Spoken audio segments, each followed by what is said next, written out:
guys, welcome back.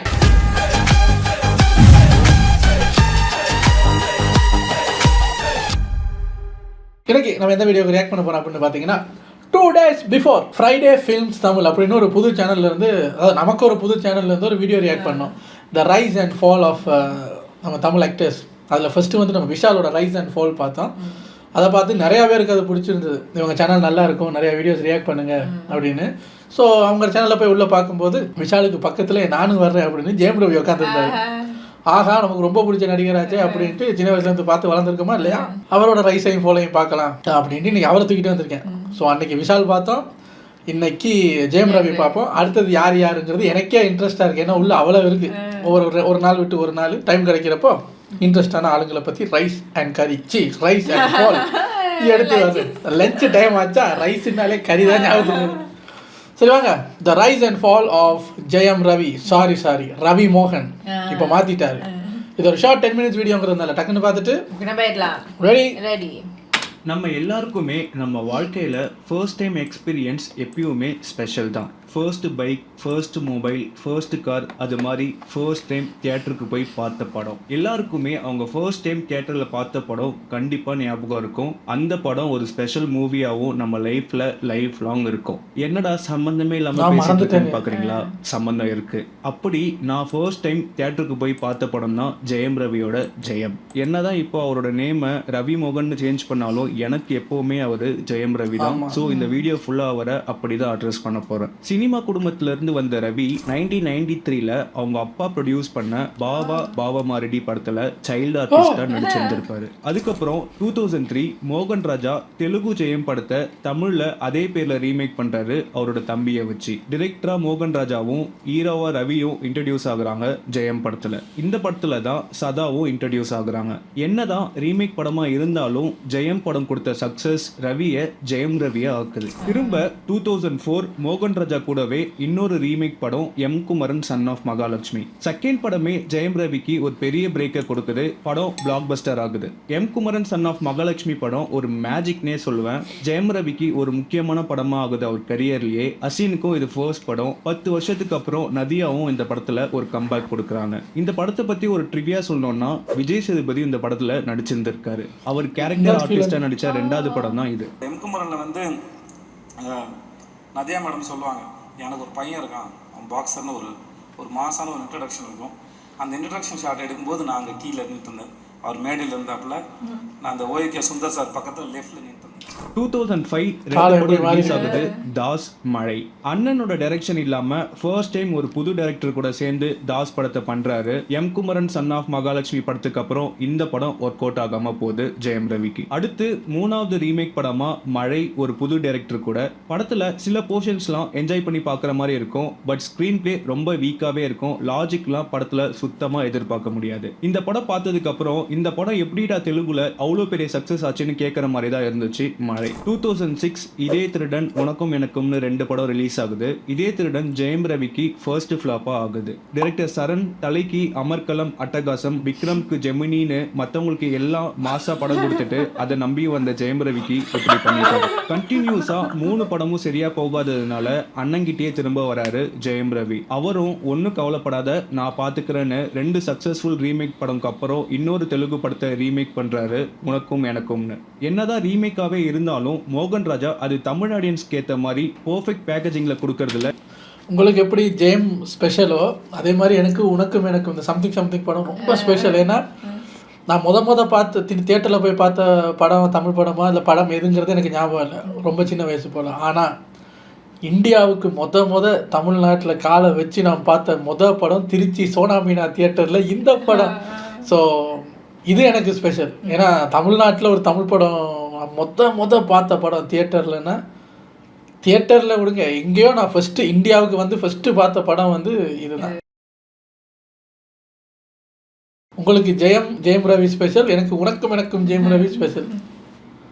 கிங்குன்னே சொல்லலாம். இந்த தடவையும் அதை கரெக்டாக பண்ணுறாரு. படம் சூப்பர் ஹிட் ஆகுது. 2007 அடுத்த படமும் சக்ஸஸ் ஆகுது. டைரக்டர் எழிலோட தீபாவளி. பில்லு சுசின்னு படத்தோட கேரக்டர்ஸ் மைண்டில் பெர்மனண்டாகவே ரிஜிஸ்டர் பண்ணுச்சு தீபாவளி படம். யுவனோட இந்த ஆல்பம் சார்ட் பஸ்டர் சக்ஸஸ் ஆகுது. 2008 பேக் டு பேக் சக்ஸஸ்க்கு அப்புறம் திரும்ப அண்ணனோட சேர்ந்து 4வது தடவையா இன்னொரு ரீமேக் படம் பண்றாங்க சந்தோஷ் சுப்ரமணியம். இந்த கூட்டணி ஒன்னா சேர்ந்தா என்ன நடக்குமோ அதுவே நடக்குது. படம் பிளாக் பஸ்டர் ஆகுது. ஜெயம் ரவிக்கு அவரோட கரியரியே முக்கியமான படமா அமையுது சந்தோஷ் சுப்ரமணியம். படத்துக்கு டிஎஸ்பி போட்ட மியூசிக் எல்லாமே வேற லெவல் ஹிட் ஆச்சு. படத்துல காமெடி, எமோஷன்ஸ், சென்டிமெண்ட், சாங்ஸ்னு எல்லாமே பெர்ஃபெக்ட்டா வச்சு கொடுத்தாரு மோகன் ராஜா. அதே வருஷம் இன்னொரு படம் ரிலீஸ் ஆகுது தாம் தூம். படத்தோட ஃபர்ஸ்ட் ஹாஃப் நல்லாவே கொண்டு போயிருந்திருப்பாங்க. பட் செகண்ட் ஹாஃப் அப்படியே டோட்டலா மாறிடுது. அதுக்கு என்ன ரீசன்னா படத்தோட டைரக்டர் ஜீவன் ரஷ்யால ஷூட் பண்ணிட்டு இருக்கும்போது கார்டியக் அரெஸ்ட்ல இறந்துட்டாரு. அதுக்கப்புறம் படத்தோட ரிமைனிங் போர்ஷன் அவரோட ஒய்ஃப் அண்ட் அவரோட அசிஸ்டன்ட் டைரக்டர் 2 பேரும் சேர்ந்து தான் எடுத்து முடிச்சிருக்காங்க.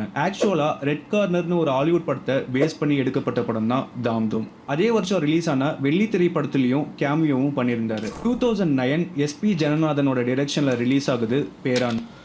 இந்த படம் ஹிட்டா ஃப்ளாப்பா எனக்கு தெரியாது, ஆனால் எனக்கு ரொம்ப பிடிச்ச படம். சூப்பர் படம். இதுவரை நம்ம எப்படி ஜெயம் ரவியை அவர் படங்கள்ல ஒரு சாஃப்ட் சைடில் பார்த்தோமோ இந்த தடவை அப்படி இல்லாம இன்டென்ஸா ஒரு ரோல் எடுத்து பண்ணியிருந்தாரு. அவரை இந்த மாதிரி ஒரு ரோல்ல பார்க்கறதுக்குமே புதுசா இருந்துச்சு. அதை சூப்பராகவும் பண்ணியிருந்தாரு.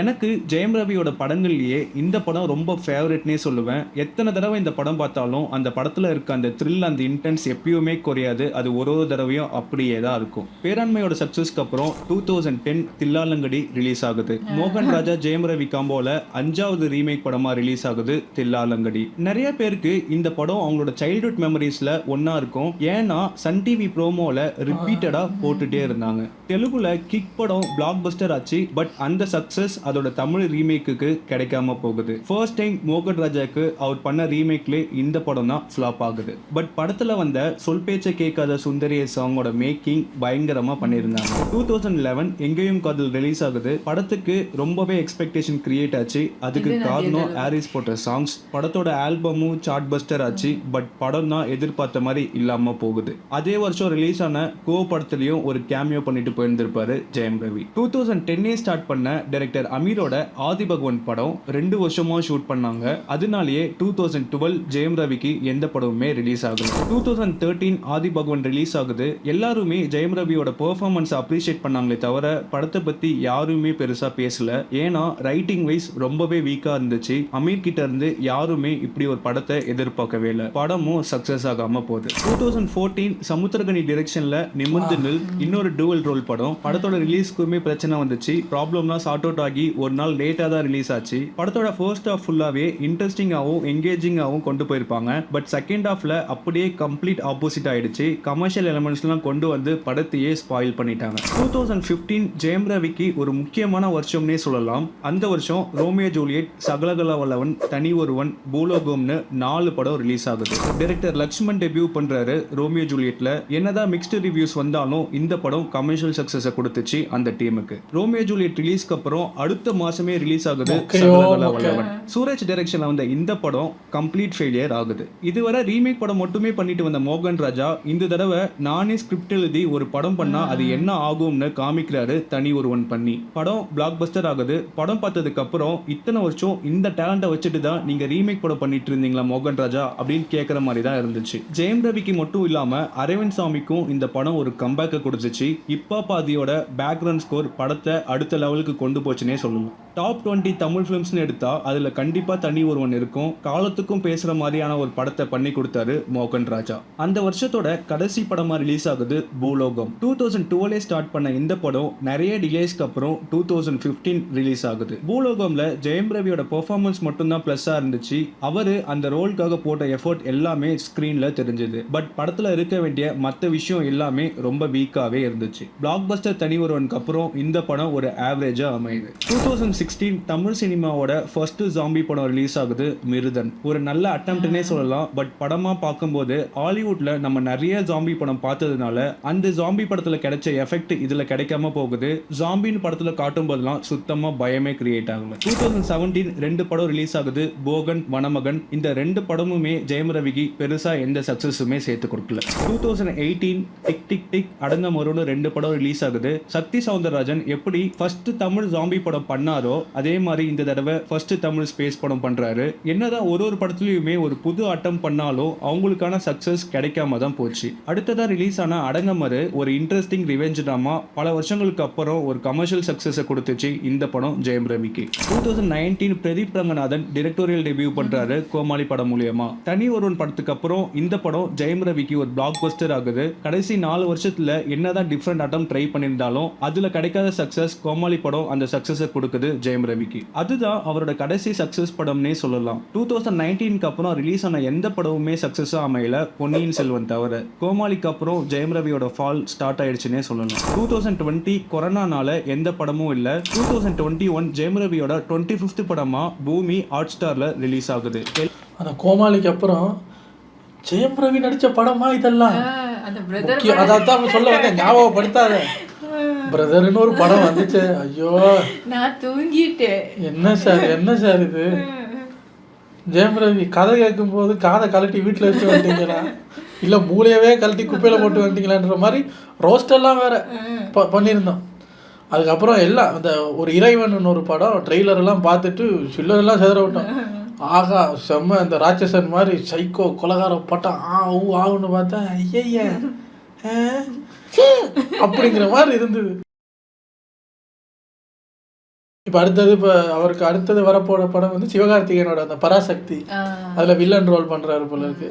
ஸோ அதில் தாண்டி ஹீரோவா அவர்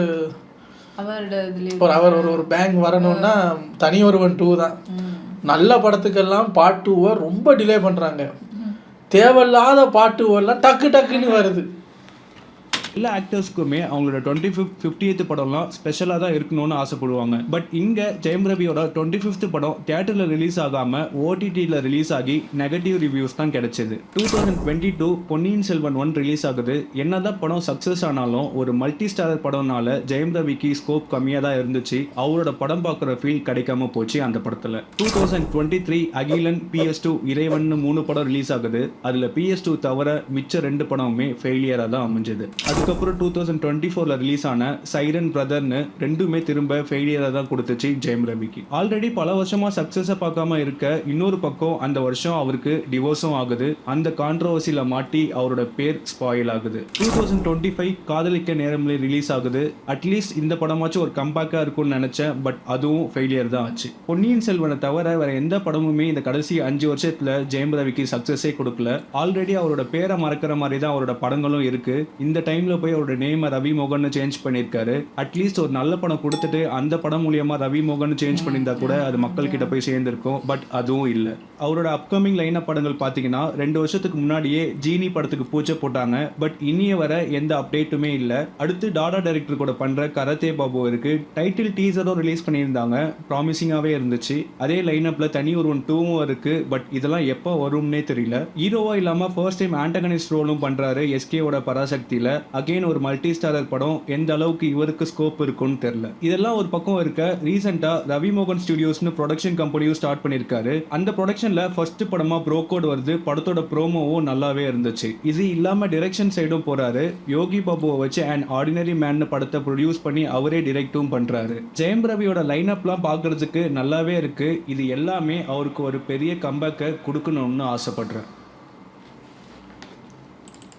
நல்லா இருந்தது. அங்கே அந்த ஜெயம்ல ஆரம்பிச்சு அப்பெல்லாம் ரொம்ப சின்ன வயசுல அங்கே ஆரம்பிக்கும் போது அந்த நம்மளும் அந்த மெமரி லைனுக்கே போயிட்டேன் நான். அப்போ நான் எந்த வீட்டில் இருந்தேன், எந்த ஊரில் இருந்தேன். அப்புறம் அங்கேருந்து அப்படியே உனக்கும் எனக்கும் வரும்போது இந்தியாவுக்கு போகிறேன். அப்போ அங்கேருந்து அப்படியே மற்ற படங்கள் வரும்போது ஸ்ரீலங்காவில் இருக்கேன். அப்படியே அங்கேருந்து மலேசியாவுக்கு வர்றேன். அப்படியே யோசிக்கிறேன், கூடவே தூக்கிட்டு சுற்றி இருக்கோம் ஐயா எல்லா இடத்துலையும் எல்லா படங்களையும். நல்லா இருக்கு. ஆனால் அவரோட படங்கள் நிறைய நம்ம இங்கே தியேட்டரில் பார்த்தோம். ஆமாம். ஒன்று தான் சார், நீங்கள்லாம் எங்கள் சின்ன வயசு ஹீரோஸ். அப்போவே கம்பெட்டிஷன் தான் இந்த ஃபீல்டில். ஆனால் இப்போ ரொம்ப காம்படிஷன். அதுவும் 2K கிட்ஸ் எல்லாம் புரிஞ்சிக்கவே முடியாது உங்களால். எது பிடிக்குது எது பிடிக்கல உங்களையும் புரிஞ்சிக்க முடியல. பிரதர் மாதிரியெல்லாம் ஒரு படம் கொடுப்பீங்களா? இல்லைன்னா எப்படி இருந்தீங்க அந்த அதான். இப்போ ஜீனின்னு ஒரு படம் அதில் வேற ப்ரொடியூசர் ஹாப்பியே இல்லை அவுட்புட்டை பார்த்துட்டு, விஎஃப்எக்ஸ்லாம் ரொம்ப படுமொக்கையாக இருக்குது அப்படிங்கிற மாதிரி ஒரு கதை. என்ன எதுன்னு தெரியலை. சட்டு புட்டுன்னு வந்து ஜெயம் ரவி அப்படிங்கிற மாதிரி ஒரு பேங்க் கொடுங்க. அது எனக்கு தெரிஞ்சு தனி ஒருவன் 2ல் தான் நடக்கும். ஆனால் 2 பேரும் அடம்புடுத்திக்கிட்டு வரமாட்டேங்கிறீங்களே, ப்ரோமோவை மட்டும் கொடுக்குறீங்க. ஏதோ நல்ல படம் வந்தால் சரி. ஏன்னா உங்களுக்கு நல்ல படமோ இல்லையோ எங்கள் காசு போய்கிட்டே நல்ல படத்தை கொடுங்க சார். உங்களை அடுத்த வீடியோவில் வந்து சந்திக்கிறோம். பாய்.